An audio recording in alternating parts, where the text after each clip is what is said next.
1 కొరింథీ 13వ అధ్యాయము 7వ వచనము మనం ఈరోజు ధ్యానించుకోబోతున్నాం. అన్నిటికీ తాలుకొనును, అన్నిటినీ నమ్మును, అన్నిటినీ నిరీక్షించును, అన్నిటినీ ఓర్చును.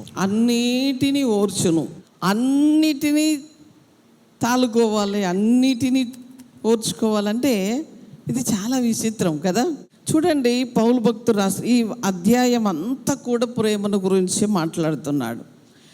ఆ ఫస్ట్ వచనంలో ఏమంటున్నాడంటే, దేవదూతల భాషలతో మాట్లాడినను ప్రేమ లేని వాడవైతే మ్రోగడి కంచులాగా గనగనలాడు తాళము. కొంతమంది చాలా ప్రేమ చూపించినట్టుగా గనగన మాట్లాడతారు, చాలా తీయగా మాట్లాడతారు. ఎప్పుడు తీసుకుపోయి బురదలో దొక్కుతారో తెలియదు కదా. ప్రేమ లేనివారట అపకారం మనసులో ఉంచుకుంటారట. నాకు అప్పుడు అన్యాయం చేశారు, నాకు అప్పుడు అట్లా మాట్లాడారు అని ఆ పగ, ద్వేషము అనేది మనసులో ఉంచుకుంటారట. కానీ ఇవన్నీ ఒకవేళ మీలో ఉంటే మీరు ఎన్ని మంచి కార్యములు చేసినా, అక్కడ ఏమంటున్నాడంటే, ఒకవేళ నిజంగా ప్రేమ లేకుండా ఆస్తి అంతా అమ్మి పేదవాళ్ళ భోజన నిమిత్తము నువ్వు ఇచ్చిన ప్రయోజనం ఏమీ లేదంటున్నాడు.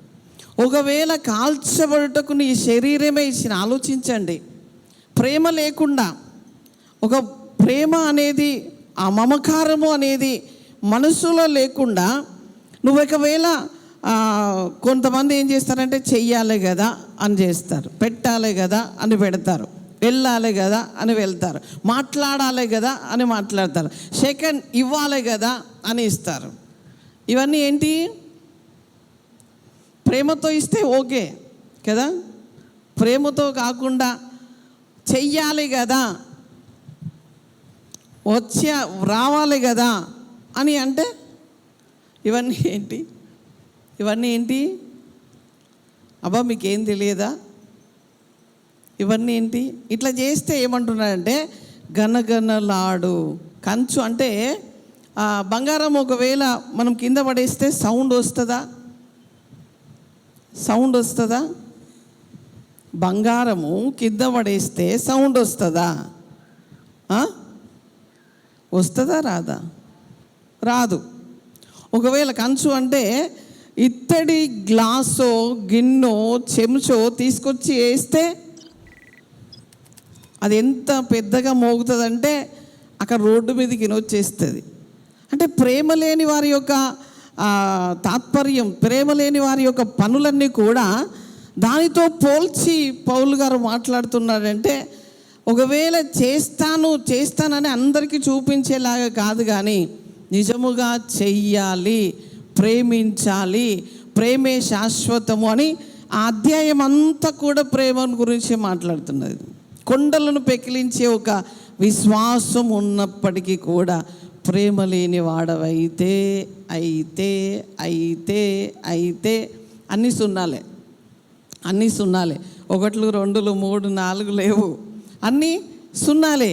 నీ జీవితం లాస్ట్కు సున్నాలాగా మారిపోతుంది. కానీ ఇక్కడ 7వ వచనంలో ఏమంటారు? అన్నిటినీ నిరీక్షించి, అన్నిటినీ తాలుకొని, అన్నిటినీ యోచించి, అన్నిటినీ ఓర్చుకొని. ఎన్నని ఓర్చుకోవాలండి? పక్కన వారితో చెప్పండి, ఎన్నిటినని ఓర్చుకోవాలండి? ఎన్నైనా ఓర్చుకో అని చెప్పు, ఎన్నైనా ఓర్చుకో. మరి పౌలు భక్తుడండి, ఆయన గొప్ప భక్తుడు, ఆయన దేవునితో ఎంతో సావాసం చేసి ఎన్నో అద్భుతాలు చేశాడు. ఆయనను పిడిగుద్దులు గుద్దారు. విశ్వాసులైన మామూలు వాళ్ళు అనుకుంటున్నారా? ఎప్పుడు దొరికితే అప్పుడు వేసేశారు. మోషే ఇక్కడ మాట్లాడుతూ ఉంటాడు, మోషేను కూడా వేసేశారు. విశ్వాసులు చాలా డేంజరు. మీరు కాదు, మీరు చాలా మంచోళ్ళు. విశ్వాసులు అండి చాలా. అందుకే అన్నారు, నేను తోడేళ్ళ మధ్యలో నీకు పంపుతున్నాను అన్నాడు యేసు ప్రభు. ఎవరి మధ్యలోకి పంపుతున్నాడట? మంచి సాధువైన వాళ్ళ దగ్గర పంపట్లేదు, తోడేళ్ళ మధ్యలో నీకు పంపుతున్నాడు, జాగ్రత్త అన్నాడు. ఆయన తెలుసు. యేసు ప్రభునే ఇంగ్రాలు తిప్పించారు శిష్యులు, అలా మిగతా విశ్వాసులు శాస్త్రులు పరిసయ్యులు వీళ్ళందరూ విశ్వాసులే. శోధించారు, ఎప్పుడు దొరుకుతాడా, ఎప్పుడు వేసేద్దామా అని. దేవుని బిడ్డలారా, ప్రేమ లేని వారమైతే వ్యర్థమైపోతామట. ఉన్నదా ప్రేమ? కరచేస్తారు మనుషులను కదా. ఇంట్లో వాళ్ళనే, అరే నువ్వు ఎక్కువ తిన్నావు, అరే నువ్వు తక్కువ తిన్నావు. కొంచెం లేటుగా మంచిగా నెమ్మదిగా మాట్లాడుకుంటే ప్రయోజనకరముగా ఉంటుంది కదా. ఒకరికి సందర్భాన్ని బట్టి చేసినా ఓర్చుకోలేము. కొన్నిసార్లు సందర్భాన్ని బట్టి మాట్లాడినా అది తప్పుగా కనిపించి ఓర్చుకోలేము. కొన్నిసార్లు చాలా చాలా భయంకరమైన పరిస్థితుల్లో సంఘము ప్రేమను మర్చిపోతున్నదండి. మోషే 6 లక్షల కాల్బలం, ఆయన మొదటి నుంచి ఒక అనుమానంతోనే వచ్చాడు కదా. మొదటి నుంచి ఒక అనుమానంతో, సంఖ్యాకాండం చదివిన తర్వాత చెప్తా. సంఖ్యాకాండం 11వ అధ్యాయం 12 నుంచి 14 వచనాలు చదివిన తర్వాత మాట్లాడుకుందాం. దయచేసి చదవండి. నేనే ఈ సర్వజనమును గర్భమున ధరించి తినా, నేనే వీరిని కంటినా, పాలిచ్చి పెంచెడు తండ్రి పసిపిల్లను మోయునట్లు నేను వీరి తండ్రులకు ప్రమాణపూర్వకముగా ఇచ్చిన దేశమునకు వీరిని నీ రొమ్మున ఎత్తుకొని పొమ్మని నాతో చెప్పుచున్నావు. ఈ సమస్త ప్రజలకు ఇచ్చుటకు మాంసము నాకెక్కడిది? వారు నన్ను చూచి ఏడ్చుచు తినుటకు మాకు మాంసం ఇమ్మని అడుగుచున్నారు. ఈ సమస్త ప్రజలను ఒంటిగా మోయన వలన కాదు, అది నేను భరింపలేని భారము. నీవు నాకిట్లు చేయదలిచిన ఎడల నన్ను చంపుము. చూడండి ఇక్కడ ఏమంటున్నాడంటే, ఈ సర్వజనమును నేను కన్నానా, వాళ్ళ తండ్రులకు ఏమైనా నేను ప్రమాణము చేశానా? ఎందుకు అంటున్నాడంటే, ఈ జనులందరూ నాకు మాంసం పెట్టమంటున్నారు, ఒంటిగా నేను ఒక్కడిగా ఇన్ని లక్షల ప్రజలకు నేను ఎక్కడ తేవాలయ్యా మాంసము? నేను వీరిని ఎట్లా తృప్తిపరచాలి? ఒకరోజు ఒక తీరుగా ఉంటారు, ఇంకొక రోజు ఇంకొక తీరుగా ఉంటారు. ఈ ఉదయం చక్కగా మాట్లాడతారు, మోషే నువ్వు దేవుని వల్లే కనిపిస్తాను అంటారు. రేపొచ్చి నువ్వు అంతకుడవు, నువ్వు మాకు భోజనం పెట్టట్లేదు, ఐగుప్తులో మమ్మల్ని ఎందుకు తీసుకొచ్చావు, మమ్మల్ని ఇట్లెందుకు చేసావు అంటారు. నేను ఏ సమాధానం చెప్పాలి? నేను ఎలా వీరిని పోషించాలి? నేను ఈ సర్వజనమును కన్నానా? ఎందుకయ్యా నాకు ఈ జనమును అప్పచెప్పావు కదా. ఇది మోషేకు ఆ ప్రజలకున్న వివాదం. కొన్నిసార్లు మనం కన్న పిల్లల్ని కూడా మనం అంటాం, ఎందుకని అన్నాను రా వీడిని, ఎందుకని అన్నాను రా దీన్ని, ఎందుకని దీన్ని కట్టుకున్నాను రా కదా, ఎందుకని ఇతన్ని చేసుకున్నానా, ఎందుకని వీళ్ళకు బంధువులుగా ఉన్నానా, ఎందుకని వీళ్ళకు స్నేహితులుగా ఉన్నానా అని అనుకుంటాం. దేవుని బిడ్డలారా, అన్నిటినీ తాలుకొని అన్నిటినీ ఓర్చుకోమంటున్నాడు. ఓర్చుకోలేదా మోసే ఓర్చుకోలేదా అండి? ఓర్చుకోక తొందరపడి మాట్లాడా? లేదండి, చాలా ఓర్చుకున్నాడు, కానీ భరించలేకపోయి అలా మాట్లాడుతున్నాడు. అయినా దేవుడు ఆ విషయంలో ఆయనని ఎంత మాత్రం కూడా వదిలిపెట్టలేదు. ఆయన పని ఆయన చేపించుకున్నాడు. అంటే కొన్నిసార్లు తాలుకోలేము, కొన్నిసార్లు భరించలేము, కొన్నిసార్లు జీర్ణించుకోలేము. అప్పుడు ఏమైపోతామంటే ఫెయిల్ అయిపోతాం. ఫెయిల్ అయిపోతాం. ఎక్కడ? ఒకవేళ మనుషుల దృష్టిలో నువ్వేమైపోయినా పర్వాలేదు, కానీ దేవుని దృష్టిలో ఫెయిల్ కాకుండా నిజముగా మన హృదయములో నిండు ప్రేమను కలిగి ఉండాలి. నిండు ప్రేమను కలిగి, అది ఎలా కనబడుతుందండి? చూపించొద్దు, కానీ ఆ దేవునికి నీ ప్రేమ కనబడాలి. నేను ఉదయకాలం లేచి మంచంలో కూర్చున్నాను. నా కళ్ళు కూడా ఇంకా సరిగ్గా తెరవలేదు. ఏమన్నాడో తెలుసా? దేవుడు నాతో మాట్లాడిన మాట, దానియేలు నువ్వు బహుప్రియుడు, దానియేలు నువ్వు బహుప్రియుడవు. 3 మార్లు ఈ మాట నాతో ప్రభు మాట్లాడాడు. దేవుని బిడ్డ, నాకు అప్పుడు డిక్లేర్ అయింది, నేను నిజముగా దేవుని సన్నిధిలో నేను ఓర్చుకొని నడుస్తున్నాను.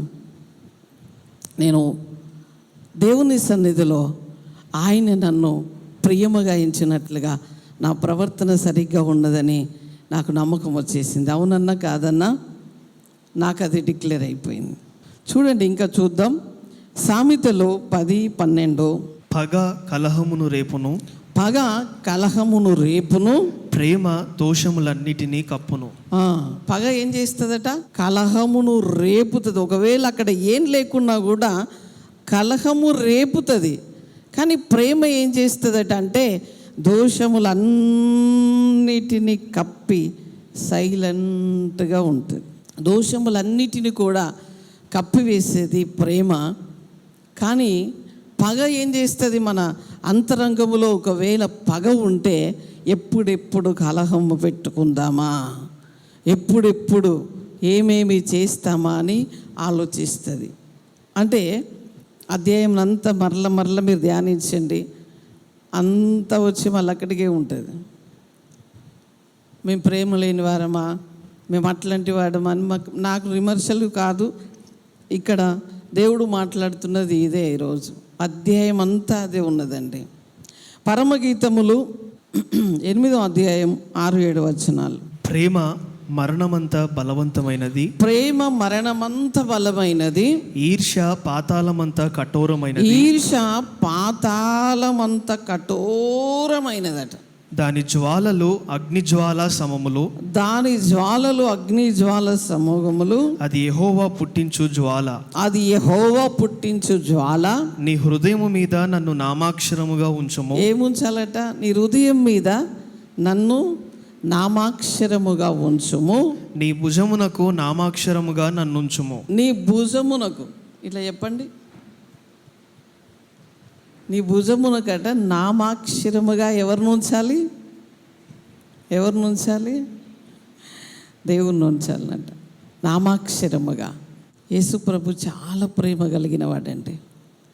చూడండి, ఎంత ఘోరమైన పాపములోనికి వెళ్ళినా, ఎంత దిగజారిపోయినా, ఎంత నష్టపోయి వచ్చి మరల మోకరించి అబ్బా తండ్రి అంటే కరిగిపోతాడు. అంత ప్రేమ కలిగిన వాడు. అందుకనే అంటున్నాడు ఆయన, నువ్వు ప్రేమ కలిగి ఉండాలి అంటే నా యొక్క నామాక్షరం అంటే నా నామము నీ హృదయం మీద ఉండనివ్వు.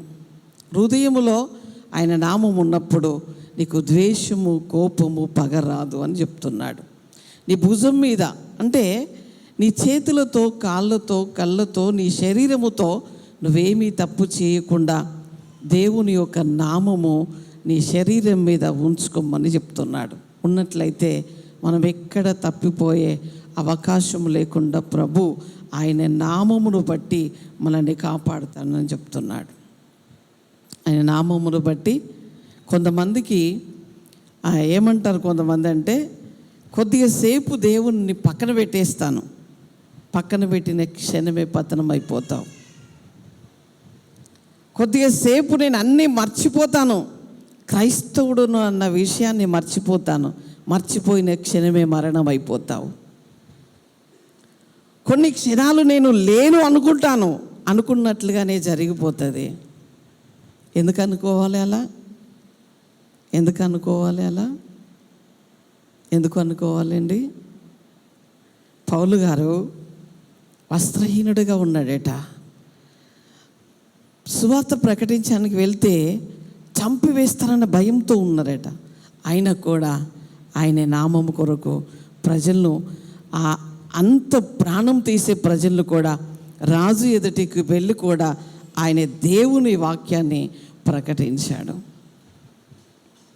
అంటే ఆయన హృదయంలో ఏం ధరించుకున్నాడంటే ఆయన నామాక్షరమును ధరించుకున్నాడు. ఉన్నదా? నీ హృదయం ఒకసారి పరీక్షించుకుంటే ఆ నామాక్షరం నీ మీద ఉన్నదా? నీ హృదయంలో ఉన్నదా? నీ చేతి మీద, నీ భుజం మీద ఉన్నదా? భుజం అనేది చాలా ప్రాముఖ్యం. ఈ భుజం అనేది చాలా ప్రాముఖ్యం. ఇక్కడ దేవుని వాక్యం ఉండాలట. ఉండకపోతే వాక్యము కాదు, ఆయన నామము. మనల్ని ఎక్కడికైనా వెళ్ళినప్పుడు నువ్వెవరి కుమార్తెవు అని అడుగుతారు, మీరెవరి కుమారుడు అని అడుగుతారు, తర్వాత నీ పేరు అడుగుతారు. అంటే ఇక్కడ దేవుడు ఆయన నామాక్షరం రాసుకోమంటున్నాడంటే ఆయన కుమారుడిగా కుమార్తెగా బ్రతకమంటున్నాడా, ఇష్టం వచ్చినట్లుగా జీవించండి అంటున్నాడా? లేదు. ఆయన కుమారుడిగా ఆయన కుమార్తెగా మనం బ్రతుకున్నట్లుగా ఎప్పుడు ఆ నామము మన నోటిలో, మన హృదయములో, మన ధ్యానములో, మన శరీరములో అది ఉండాలి. ఉన్నప్పుడే మనము క్రమముగా దేవుణ్ణి, మనుషులను ప్రేమించగలుగుతాం. రోమాపత్రిక 15వ అధ్యాయం 1-2 వచనాలు చదువుదాం. కాగా బలవంతులమైన మనము మనలను మనమే సంతోషపరచుకొనక బలహీనుల దౌర్బల్యమును భరించుటకు బద్ధులమై ఉన్నాము. అంటే కొంతమంది ఏం చేస్తారంటే, ఇక్కడ చెప్తున్నది ప్రేమ గురించి కనుక, మన బలమును బట్టి మనమే అతిశయించకుండా, మన బలమును బట్టి మనమే సంతోషించకుండా, బలహీనులుగా ఉన్నవారు, దౌర్భాగ్యులుగా ఉన్నవారు, అంటే పేదరికములో ఉన్నవారు, అప్పుతో ఉన్నవారు, శరీర బలహీనతతో ఉన్నవారు, నీకంటే ఏ స్థాయిలో తక్కువైన వారికైనా చేయూతను ఇవ్వగలిగితే కదా, అంతేనా? కొంతమంది పేదవారితో మాట్లాడడం ఇష్టం ఉండదు, పేదవారి పక్కన కూర్చోవడం ఇష్టం ఉండదు, బలహీనులకు చేయూతను ఇవ్వడం ఇష్టం ఉండదు. బలవంతులైన వారికి ఎంతైనా పెడతారు, ఎంతైనా చేస్తారు, కానీ బలహీనులైన వారిని చూస్తే అసహించుకుంటారు. అందుకని ఇక్కడ అంటున్నాడు, మీ బలమును బట్టి మీరు సంతోషించేవారిగా కాకుండా దౌర్భాగ్యులైన వారిని, పేదవారిని, నీకంటే స్థాయి తక్కువైన వారిని, ఏదైనా సహాయము కోరే స్థితిలో ఉన్నవారికి నీవు సహాయము చేసి సంతోషించాలట. ఇది చాలామందిలో ఉండదు. ఫస్ట్ కుటుంబంలో ఉండదు కదా, ఫస్ట్ కుటుంబంలో ఉండదు. ఎవరైనా బలహీనులు ఉండి అత్తో, అమ్మో, నాయనమ్మో, పెద్దమ్మో, చిన్నమ్మో కదా. ఈరోజు చిన్నపిల్లలకి ఎలా చులకనైపోయారంటే, కొంచెం వయసులో ఉన్నవారు కనిపిస్తే హే పో అంటారు కదా, హే పో అంటారు. వాళ్ళు కొన్ని మంచినీళ్ళు తెచ్చేయమనో, కొంచెం టీ పెట్టనో కదా, ఏదో అడిగినప్పుడు ఆ చిన్న విషయమే కానీ ఆ సహాయం చేయడానికి వీరి బలమును బట్టి అతిశయించి చిపో అంటారు. అక్కడ దేవుడు లెక్క రాసుకుంటాడు. నిన్ను కూడా ఏమంటాడు? చీపో అంటాడు. కానీ మన మధ్యలో కొంతమంది బలహీనులను ప్రేమించేవారు, చాలా బలము లేని వారిని ప్రేమించేవారు ఉన్నారు. కొంచెం బాధపడితే నోచుకొని వారికి సహాయం చేయడానికి పరిగెత్తేవారు ఉన్నారు. వారిని బట్టి దేవుణ్ణి నేను స్తుతిస్తున్నాను. చూడండి, మన బిడ్డలు, మన ప్రజలు, మనము అలా ఉంటే దేవుడు చాలా సంతోషిస్తాడు. నిన్ను బట్టి ఆయన నామం ఎంతో అతిశయపడుతుంది, ఆయన ఎంతో గర్విస్తాడు. నా బిడ్డలు ఇలా బ్రతుకుతున్నారు అని చాలా సంతోషిస్తాడు. అలా మనం జీవించాలని ప్రభు కోరుకుంటున్నాడు. గలతీలకు రాసిన పత్రిక 6వ అధ్యాయము 1-2 వచనాలు. సహోదరులారా, ఒకడు ఏ తప్పిదములోనైనను చిక్కుకొనిన ఎడల ఆత్మ సంబంధులైన మీలో ప్రతివాడు తానును శోధింపబడుతునేమో అని తన విషయమై చూచుకొనుచు సాత్వికమైన మనసుతో అట్టి వానిని మంచి దారికి తీసుకొని రావాలి. సాత్వికమైన మనస్సుతో అట్టి వాణ్ణి, బలహీనమైన వాణ్ణి, దారి తప్పిపోయిన వాణ్ణి ఏం చేయాలి? సాత్వికమైన మనసుతో దారిలోనికి తెచ్చుకోవాలట. ఏం చేస్తారు విశ్వాసులు తెలుసా? చిచ్చి వాళ్ళండి అట్లా తప్పిపోయారు, చిచ్చి ఇంకొకసారి వాళ్ళ ఇంటికి వెళ్ళొద్దు, చిచ్చి వాళ్ళ ముఖం చూడొద్దు కదా. మన దేవుడు ఎవరంటే సాత్వికమైన వాడు, ప్రేమ కలిగిన వాడు. ఆయన బ్రాను మీదకి వెళ్ళినప్పుడు ప్రతి ఒక్క ఒక్కరి పాపములను ఆయన లోపల మోసుకున్నాడు. ఆయన లోపల మోసుకున్నాడు.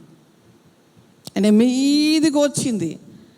ఎంతవరకు వచ్చిందంటే తండ్రి తన చేయి వదిలిపెట్టే అంతవరకు వచ్చింది. తండ్రి చేయి వదిలిపెట్టేశాడండి. యేసు ప్రభు మనందరినీ భరించి సిలువ పైన త్యాగము చేసి మరలా 3వ రోజు లేచాడు. 3వ రోజు ఎట్లా లేచాడో తెలుసా? చెరను చెరగా పట్టి అంతకు ముందున్న ప్రజలు పాతాళంలో ఆ ప్రజలందరితో పాటు మనందరినీ కూడా తండ్రి దగ్గరికి మోసుకొని వెళ్ళాడు. అంత సాత్వికుడు నీ ప్రభు, అంత సాత్వికుడు. ఇప్పుడు చనిపోతే అక్కడికి వెళ్తావేమో, కానీ ఆ రోజే నిన్ను మోసుకొని వెళ్ళాడు. సిలువలో లేచిన తర్వాత 3వ రోజు లేచిన తర్వాత చెరలో ఉన్నవారిని, పాతాళంలో ఉన్నవారినే కాదు, భూమి మీద పుట్టబోయే ప్రతి జనమును ఆయన మోసుకొని, నా తండ్రి వీరందరినీ నేను నీ దగ్గరికి తీసుకొచ్చాను అని చెప్పాడు. అంత సాత్వికుడు. నువ్వు సాత్వికం కలిగి ఉన్నావో లేవో నీకైతే, నీవు ఒకవేళ శోధనలో పడతావేమో అనైనా కూడా, అంటే ఈ పరిస్థితి నాకేమైనా ఒకవేళ వస్తుందేమోనైనా ఆలోచన ఉండాలి కదా. వాళ్ళు అలా అయిపోయారటండి, వాళ్ళు ఇలా అయిపోయారటండి అని పక్కపక్క నవ్వుతారు కొంతమంది. ఇది బుద్ధిహీనులు చేసే పని. బుద్ధిహీనులు, ప్రేమ లేని వారు చేసే పని. బుద్ధిహీనులు అనడానికంటే మన అంశం ఏమిటంటే ప్రేమ ప్రేమ ప్రేమ ప్రేమ లేని వారు ఏం చేస్తారు? ఒకవేళ నిజంగా చూడండి, మనం ఎక్కువగా ప్రేమించామనుకోండి, బయటికి వెళ్ళడం ఎందుకు, ఇంట్లోనే నీ భార్యని ఎక్కువగా ప్రేమించావు, నీ భర్తని ఎక్కువగా ప్రేమించావు, లేకపోతే నీ కుమార్తెలను ఎక్కువగా ప్రేమించావు. వారు ఎన్ని తప్పిదములు చేసినా కప్పి పెడతావా? వారు చేసినట్టు తీసుకుపోయి బహాటముగా అందరికీ చెప్పేస్తావా? లేదండి, ఈరోజు నా భర్త గారు ఇలా చేశారు, నా భార్య ఇలా చేసింది, నా కుమారుడు ఇలా చేశాడని అందరికీ తెలిసేటట్టు అరిచి అరిచి గోల చేస్తామా?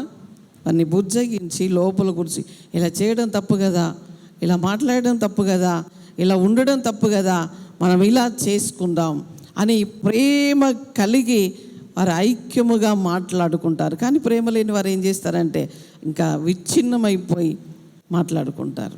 1 పేతురు 2వ అధ్యాయం 24-25 వచనాలు.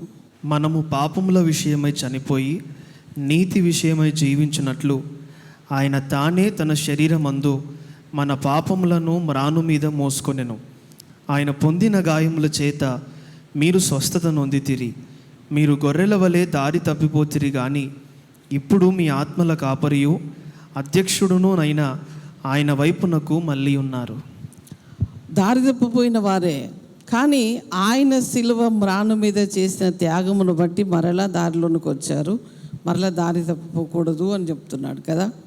బాప్తిసం పొందిన మనము, నెల నెల బల్లలో పాల్గొంటున్న మనము కదా, మనకు మంచి ఏదో చెడేదో తెలుసు, ఏం చేయాలో ఏం చేయకూడదో తెలుసు. అయినా దారి తప్పిపోతూ ఎన్ని రోజులు పడుతూ లేస్తూ ఉంటారు. పక్కన వారితో షేకండి ఇచ్చి చెప్పు, ఎన్ని రోజులు పడుతూ లేస్తూ ఉంటావు? ఇకనైనా స్థిరముగా ఉండు, దేవుడు నిన్ను ప్రేమిస్తున్నాడు అని చెప్పు. దేవుడు నిన్ను ప్రేమిస్తున్నాడు. ఎంతగా ప్రేమిస్తున్నాడు?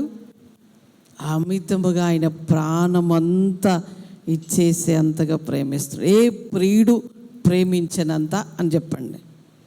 ఏ ప్రియుడు ప్రేమించనంత ప్రేమిస్తున్నాడు. మరి ప్రేమిస్తే మనం ఏం చేస్తాం?